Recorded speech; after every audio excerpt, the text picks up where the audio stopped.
dans studio. On se calme, on se calme, on se calme, on se calme, on se calme. Dans studio. On va y arriver. On va arrêter maintenant. J'ai dit on se calme. Bruno, vous avez fait le conservatoire. Oui. Ouais.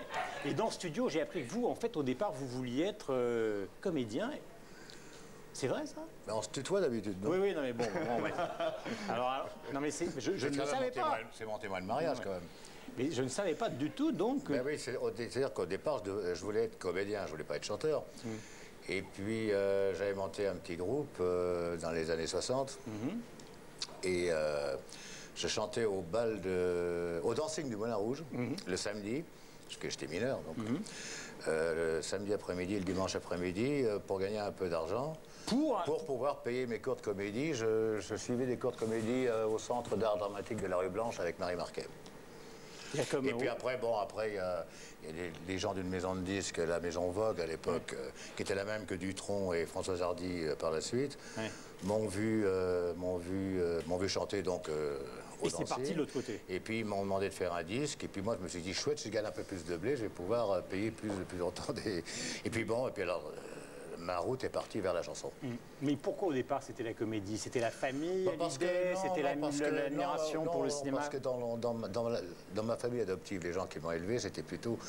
D'abord c'était des danseurs, c'était plutôt tout ce qui concernait la musique ou la danse. Mais moi j'étais un fanatique de cinéma, surtout de cinéma américain. Et je voulais être acteur parce que c'était mon rêve. J'adorais le cinéma. J'adore toujours le cinéma d'ailleurs. Ouais, on va en parler tout à l'heure maintenant avec Bruno et puis tout à l'heure avec Serge Toubiana des Cahiers du cinéma. Moi ce que je voudrais savoir c'est comment a démarré l'aventure de Pourquoi pas moi? Parce que c'est vrai, toréador c'est bizarre. Et comment on fait pour jouer en faisant oublier qu'on est Johnny Hallyday? Parce que c'est ça qui est compliqué. Justement, le gros problème quand on est chanteur populaire avec une certaine notoriété, c'est qu'on oublie que c'est Johnny Hallyday sur un écran, ou Johnny Hallyday ou quelqu'un d'autre. Donc c'est pour ça que moi je cherche toujours des rôles à contre-emploi. Donc pour moi c'était parfait, j'ai accepté tout de suite, d'abord parce que j'ai bien aimé le scénario, j'ai trouvé que c'était un scénario intelligent, c'est une comédie, il ne faut pas l'oublier, on ne le dit pas assez, mais c'est une comédie. Ça traite de sujets sérieux, mais quand même avec l'humour d'une comédie. Et puis je me suis bien entendu avec Stéphane Gusti, et puis voilà. Avec la Joyeuse Bande pendant le tournage. Et puis alors, je suis devenu pote avec Bruno, que j'aime beaucoup, et puis c'était très facile de jouer, de ne pas être mauvais en tant que comédien, puisque j'étais entouré que de bons comédiens. Et alors vous allez découvrir justement le moment où papa Johnny et maman Ellie se demandent comment se fait-il que Julie soit passée du côté des lesbiennes, et donc ils enquêtent sur leur famille. Et Ellie Medeiros téléphone et elle dit non, ce n'est pas moi, regardez. Famille, la charmante Julie, la divine Ellie et Johnny. Comment s'est passé le tournage avec lui? Bah, très bien parce que c'est... Il a été sage, il a... Oui. On a été très consensuels.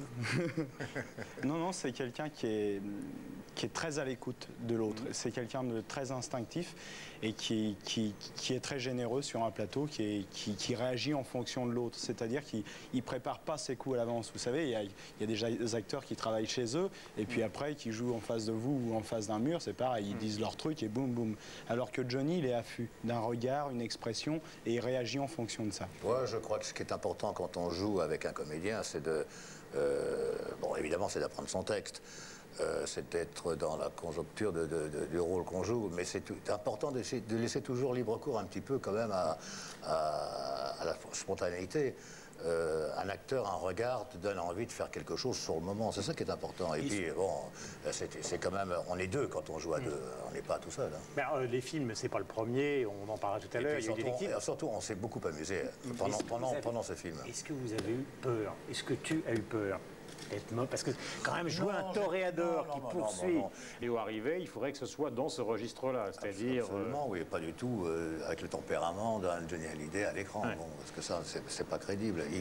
Il faut arriver à faire oublier qui on est ce que les gens connaissent de vous surtout. Et le Hallyday qui aime le cinéma, est-ce qu'il a du mal, comme l'expliquait tout à l'heure Serge, avec le cinéma, enfin avec une partie du cinéma français actuel? Oui, moi j'aime bien le cinéma américain, donc moi je ne peux pas dire du mal du cinéma américain, mais j'aime aussi le cinéma français. Il y a aussi il ne faut pas exagérer, il y a aussi des bons films.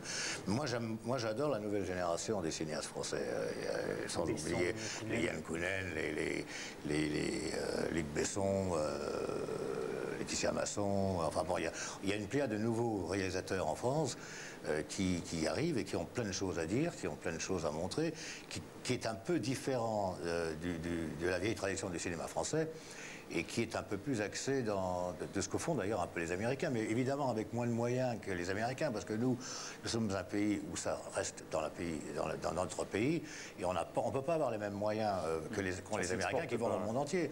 C'est la même chose pour les chanteurs qui font un disque, on n'a pas les mêmes moyens de disque qu'un chanteur américain ou un groupe américain qui vont vendre dans le monde entier.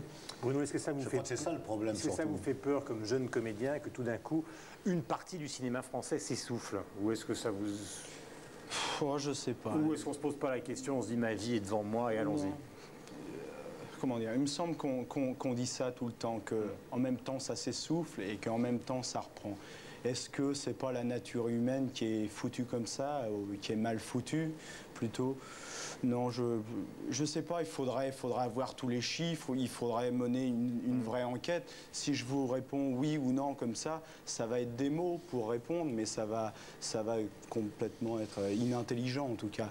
Donc je sais pas, il faut voir, j'espère que ça s'essouffle pas trop, parce que moi je suis encore jeune, et puis si j'arrive en plein essoufflement, c'est dramatique. Et ça vient d'où l'envie du roi, enfin vous êtes originaire de Normandie? Oui.